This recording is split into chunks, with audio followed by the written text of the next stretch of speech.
Всем здравствуйте! Я рада приветствовать на своем канале. Давно не было выпусков, и сегодня мне хотелось бы рассказать про групповую терапию. Вокруг этой всей темы очень много мифов и стереотипов, искаженных каких-то фактов, поэтому сегодня попробую максимально рассказать, как это все проходит, для чего она нужна, что может человек получить, приходя в терапию, да, то есть все детали, которые могут вас заинтересовать.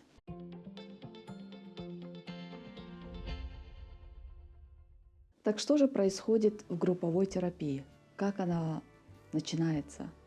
Все начинается с того, что собираются группа людей. Обычно это от 5 человек. Все они садятся в круг и начинают потихоньку знакомиться. И это базовые начала групповой терапии. Конечно же, у каждой групповой терапии есть определенные правила, и некоторые правила могут привносить некоторое участие, обсуждая и принимая решения все вместе.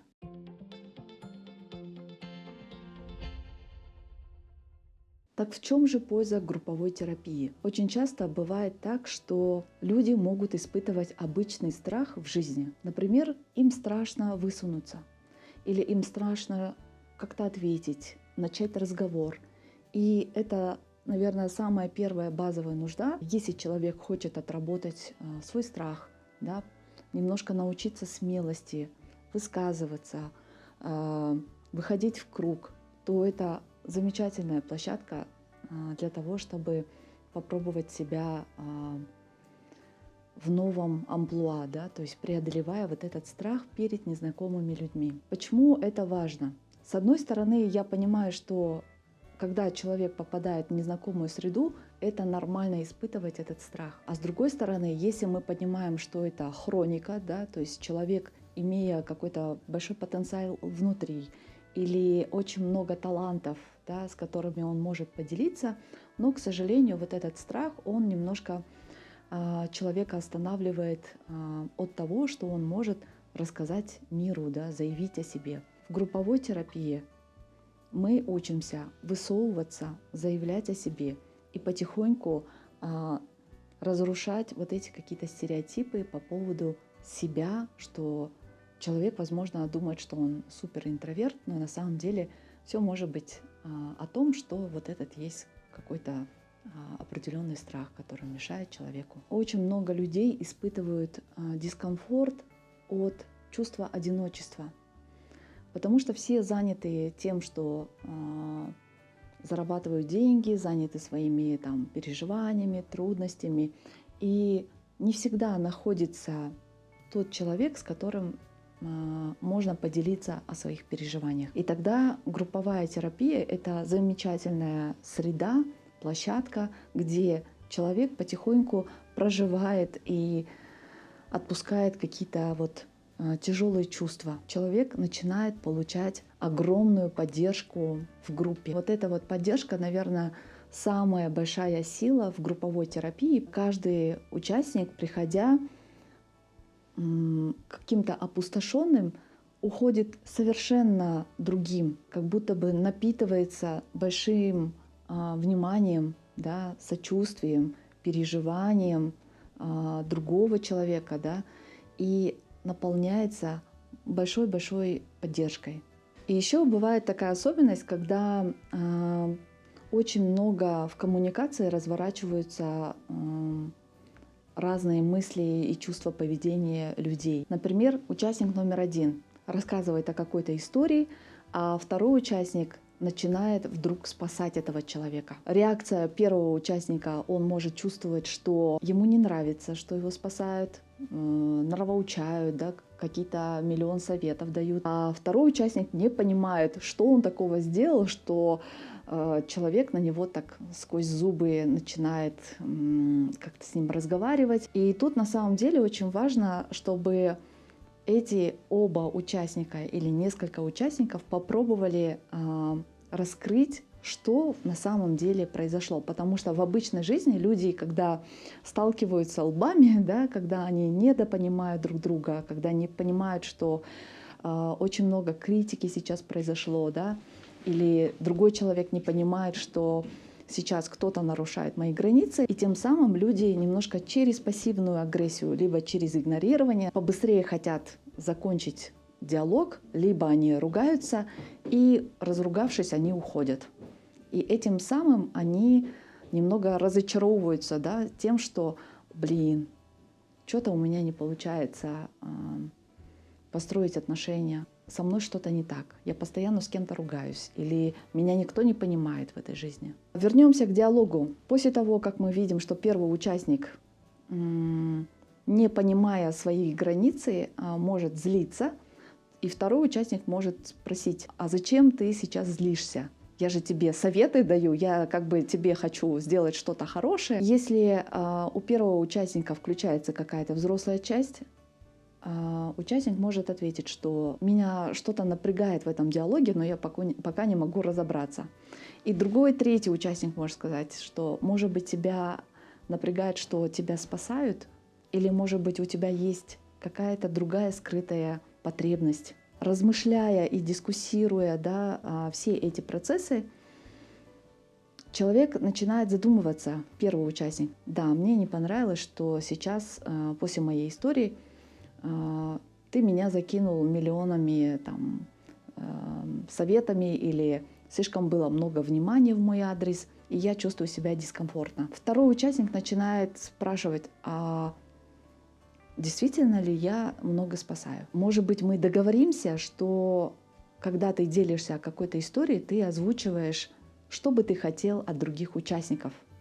И тогда мы видим, что второй участник тоже перешел на какую-то взрослую часть, да? То есть идет настоящий диалог. Я к чему все это веду? Нам не избежать никаких трудностей, кризисы в отношениях, они бывают, и недопонятия, они происходят буквально каждый день. Не уходя после определенных таких неудачных опытов, там, с осуждением того, что другой меня не понимает или что-то со мной не так, важно разбираться, что на самом деле произошло. Задача научиться реагировать по-другому. Если мы понимаем, что вся проявленная агрессия, злость или обида, да, человек перестал общаться с другим человеком из-за того, что кто-то сказал что-то неприятное, то здесь в групповой терапии люди учатся заново экологичным способом коммуницировать между другими людьми и между собой в том числе.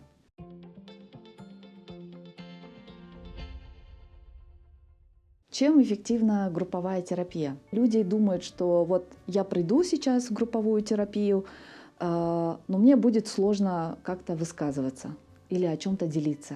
То есть мне нужно как будто бы время привыкнуть к новой атмосфере, да, к новым людям. Нам действительно нужно время для того, чтобы понять, где мы находимся.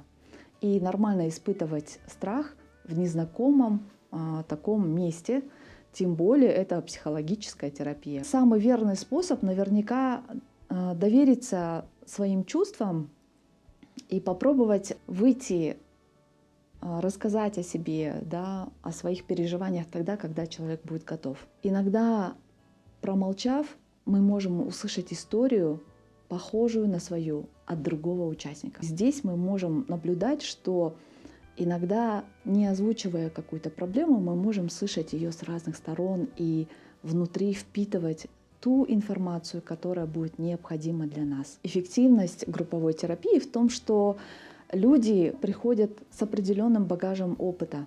То есть у них есть определенные стереотипы, убеждения. Да? Мы все выросли в семье, где есть определенные представления о жизни. Группа позволяет убрать некоторые или, возможно, множество негативных каких-то установок. Здесь человек учится заново строить отношения. Если мы говорим, да, много сейчас говорят про привязанность, и на самом деле, если мы понимаем, что у человека была там какая-то дезорганизованная привязанность или избегающая привязанность, или сильно тревожная привязанность, да, возникают большие проблемы в отношениях, в построении их. И тогда групповая терапия учит человека заново перезаписывать эту привязанность. Групповая терапия позволяет как раз-таки увидеть себя со всех разных ракурсов и с разных сторон.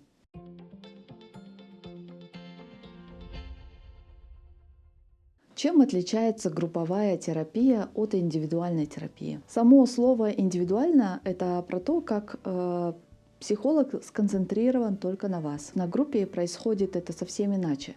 С одной стороны, да, мы можем получать огромную обратную связь от разных участников, мы можем видеть удачные, неудачные взаимодействия, да, которые происходят. Оказывается, я спасатель или оказывается, я могу быть жертвой в этой ситуации. Это все позволяет человеку для того, чтобы пересмотреть там свои какие-то невыгодные поведения в жизни. В индивидуальной терапии, конечно, это все происходит таким образом, что динамика происходит только между двумя людьми.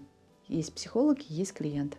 Есть одно отражение, одна реакция и больше никого. То в групповой терапии мы видим, что есть несколько разных участников, и мы получаем просто целый багаж того, как люди реагируют на нас, как я реагирую на других. Мы можем чувствовать себя, что мы не одиноки в этих переживаниях, да? И каждый человек, делясь о своем опыте, рассказывает о том, как он вышел из своей трудной ситуации.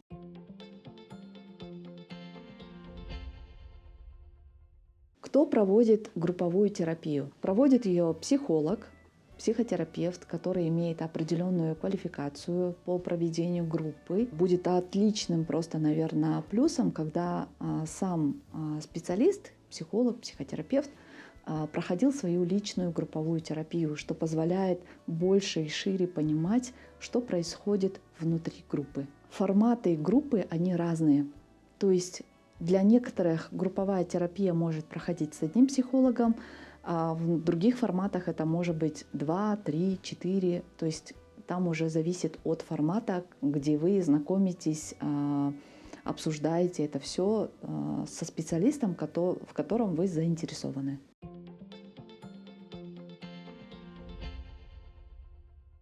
Почему групповая терапия важна? В нашей культуре, мне кажется, групповая терапия, она недооценена. Люди привыкли сами решать проблему или проживать боль, испытывать боль, страдать и насилуя себя. В другом случае, когда мы видим там американские фильмы, мы видим, что там очень много разных групповых терапий, да, там по разным темам. Например, группа по зависимостям, группа по работе с РПП, группа для людей, которые потеряли близких или там пережили какой-то теракт. Развитые страны, они заинтересованы в том, чтобы люди были здоровыми. Я уверена в том, что после просмотра этого видео у вас возникнет желание прийти на групповую терапию.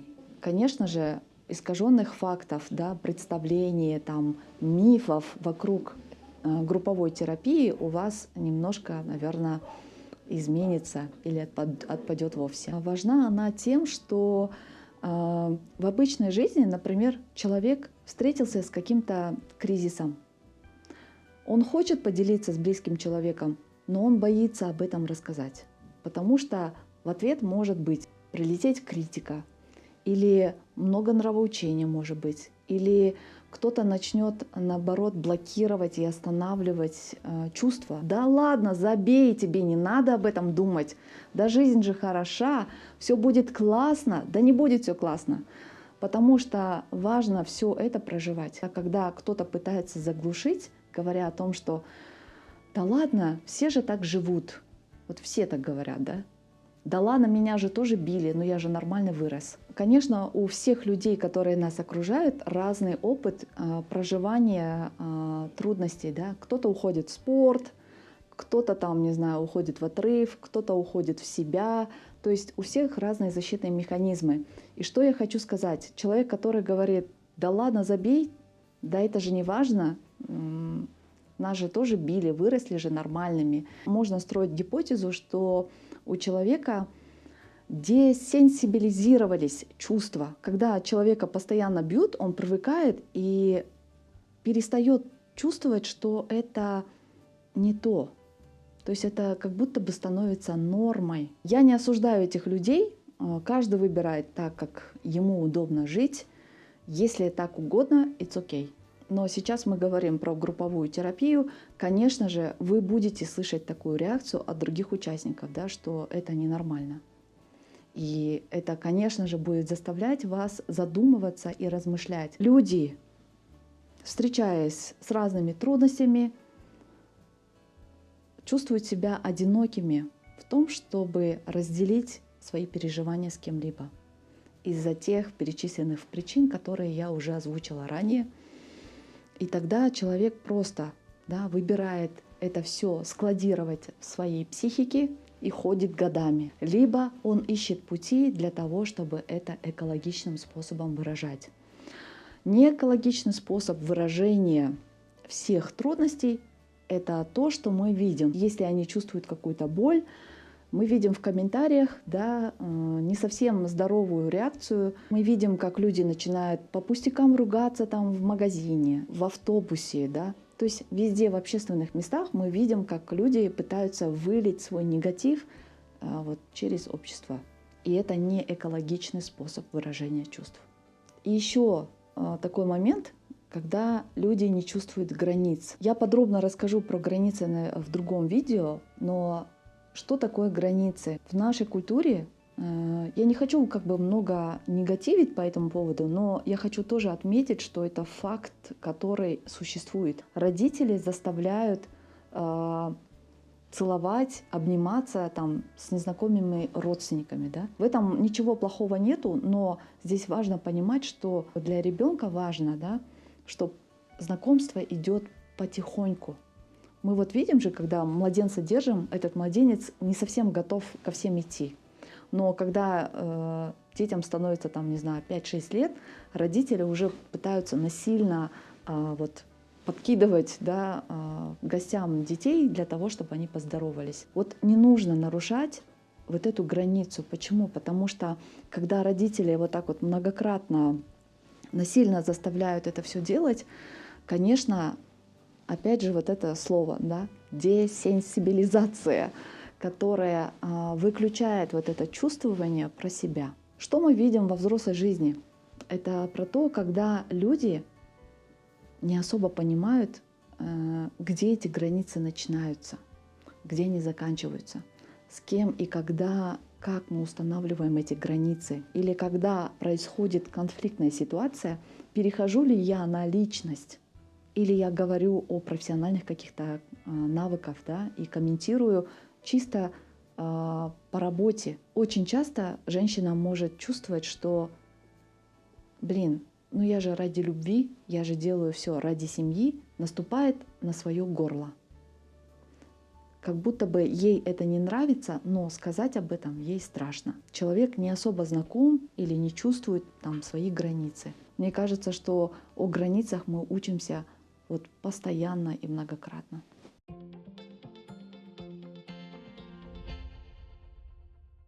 Сколько нужно ходить на групповую терапию? У всех специалистов разные форматы ведения групп. Да? У кого-то это месячная групповая терапия, у кого-то трехмесячная, у кого-то полугодовая, год, два, у кого-то многолетняя.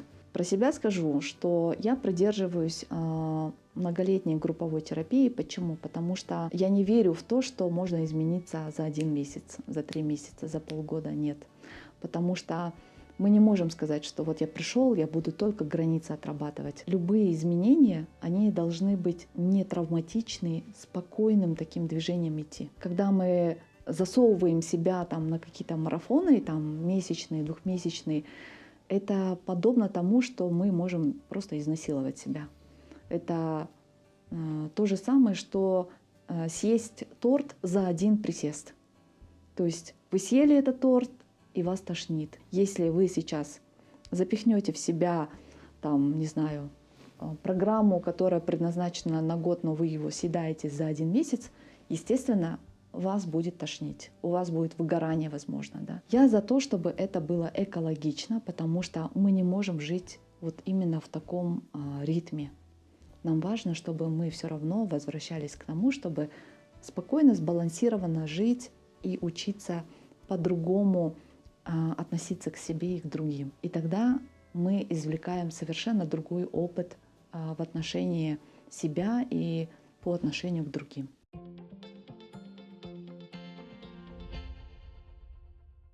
Какие есть базовые правила про групповую терапию? Конечно же, это безопасность. Психолог, специалист, он создает эту атмосферу, да, что озвучивает некие правила, некие границы группы. Группа может быть закрытой или открытой по формату. Если это открытая форма, это про то, что человек может приходить и уходить бесконечно. Если мы говорим про закрытую группу, безусловно, есть такое бессознательное чувство у каждого участника, что вот эти люди — это уже моя группа. Я с ними срослась, я с ними проживаю, мне безопасно, и я потихоньку раскрываюсь в этой группе. Вот это и есть безопасность. Второй момент — это про то, что, конечно, психолог не просто так там сидит. Кто-то будет очень сильно там нападать или агрессировать, то психолог может на это реагировать. Либо участник тоже учится защищать себя. И, конечно, психолог объясняет каждому участнику, что есть запрет на физические действия. То есть это табу. Почему я об этом так акцентирую? Потому что бывают группы, где, например, тема управления с гневом. И понятное дело, что когда люди сильно эмоционируют, они могут немножко уже переходить на действия. Поэтому это правило тоже актуально. То есть в группе должно быть безопасно. Когда вы обращаетесь к специалисту, вы обязательно знакомитесь с правилами группы. Психолог говорит о том, что какие есть правила. Да? Есть закрепленное время, день, когда собираются все участники. И это тоже про безопасность, и это тоже про границы группы. Потому что если нет границ, то это хаос. Когда психолог на групповой терапии или на личной терапии устанавливает такие правила, это про то, что есть вот эта договоренность, когда каждый исполняет вот эту свою роль, показывает свою готовность или говорит о том, что у меня сопротивление, извините, я никак не могу собраться, но я пришла или я пришел. Давайте поговорим про мое сопротивление. Про безопасность я много что рассказала. Давайте перейдем на второе правило. Второе правило — это про то, что есть запрет на общение с другими участниками в группе. Что это означает? Что люди, работая в групповой терапии, не могут строить какие-то личные взаимоотношения, потому что это очень сильно будет мешать терапии. Есть запрет на то, чтобы переписываться с участниками, строить какие-то козни между собой. То есть, если есть проблема, приносите это на групповую терапию и сказать прям в лицо: ты меня бесишь, или я злюсь на тебя, потому что ты каждый раз говоришь вот это, вот это. Не уходить вот так вот втихаря: блин, достали меня, а так, чтобы приходить и прям каждому вручить по чувству, которое вы чувствуете. Понимаете, если вы не доносите до адресата свои чувства, эти люди понятия не имеют, что вы чувствуете. А что по поводу психолога? То есть, если, например, какой-нибудь участник ходит к этому психологу на личную терапию, может ли он к нему же на групповую идти? Это зависит от того, как специалист вообще выстраивает для себя это правило. То есть есть специалисты, которые говорят: слушай, ты ко мне ходишь на личную терапию, но на групповую тебе нужно в другое место пойти. Каждый специалист, он для себя определяет. Он может принимать этого человека и в личной терапии, и в групповой терапии. То есть какого-то стандартного правила нет? Нет. В любом случае, о чем я думаю, что, конечно, когда человек ходит на личную терапию, он может сталкиваться с трудностями типа сиблингового какого-то конфликта, что, что-то мой психолог выделяет много внимания какому-то другому участнику, или я ревную, или я испытываю гнев, То есть это тоже классная проработка на самом деле. Опять же, групповая терапия — это про то, чтобы учиться говорить, но не переходить вот эти границы. А границы — это запрет на общение вне.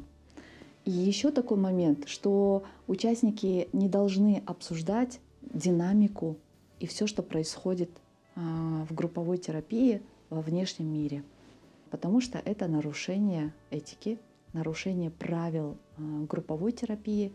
Поэтому, надеюсь, вам этот совет был полезен. Вы можете делиться во внешнем мире со своими друзьями, там, не знаю, с кем вы захотите, или кто-то у вас поинтересуется, что там у вас происходит.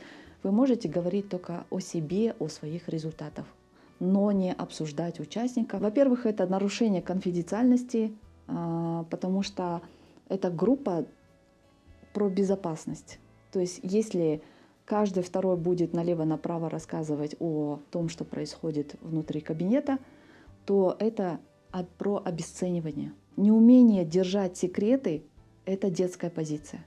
Хотите поменяться, то пора повзрослеть. Третье правило, на котором я хочу остановиться, это про то, что важно говорить от сообщения «я». Я чувствую давление, я злюсь на тебя, мне так радостно, мне печально от того, что я слышу. Когда вы слышите о том, что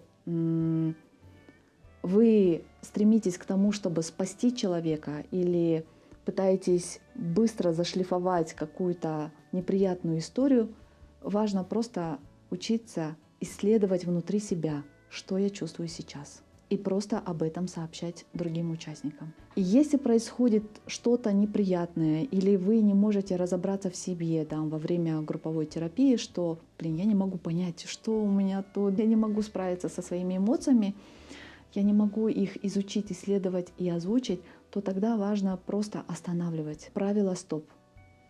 Давайте остановимся, пожалуйста.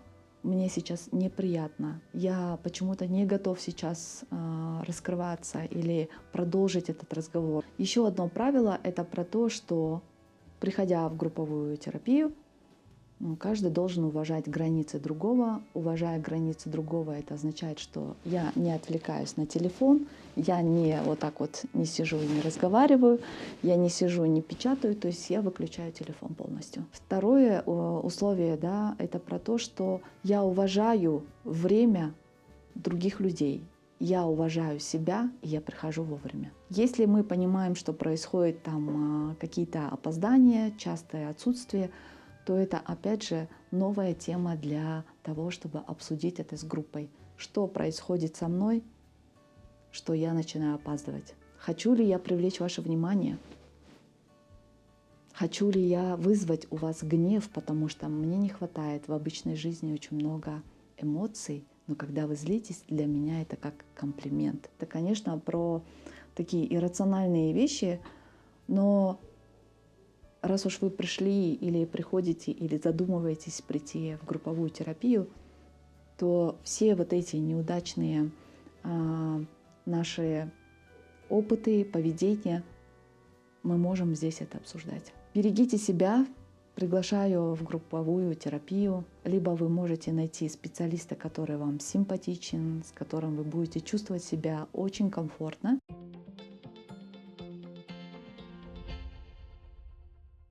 Что еще можно проработать на групповой терапии? Я вот вначале еще сказала, это про страх перед группой, про то, как мы в обычной жизни боимся что-то начать. И опять же повторюсь, страх — это такое классное чувство, с которым можно подружиться. Это базовые чувства, все базовые чувства важно уважать. И приходя в групповую терапию, вы, конечно же, несомненно, знакомитесь с этими чувствами и особенностями. Оказывается, страх меня защищает. А что спрятано за страхом? То есть это такие глубокие процессы, где вы заново узнаете себя.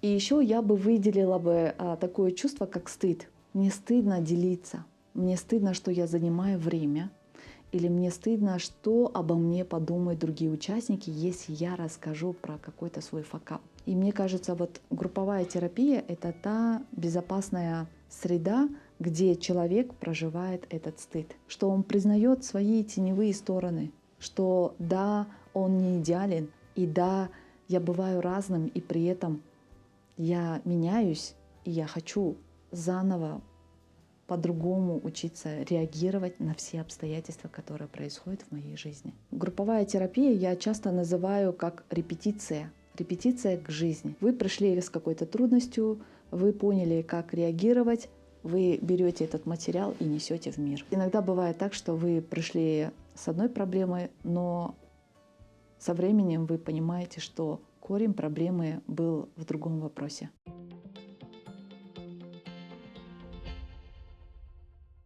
Если в вашей жизни очень много ругани с близкими, с коллегами, с партнером, с детьми, вы очень много критикуете себя, упрекаете, и вам все это надоело, при условии, если есть у вас желание что-то с этим сделать, то да, я приглашаю вас на групповую терапию.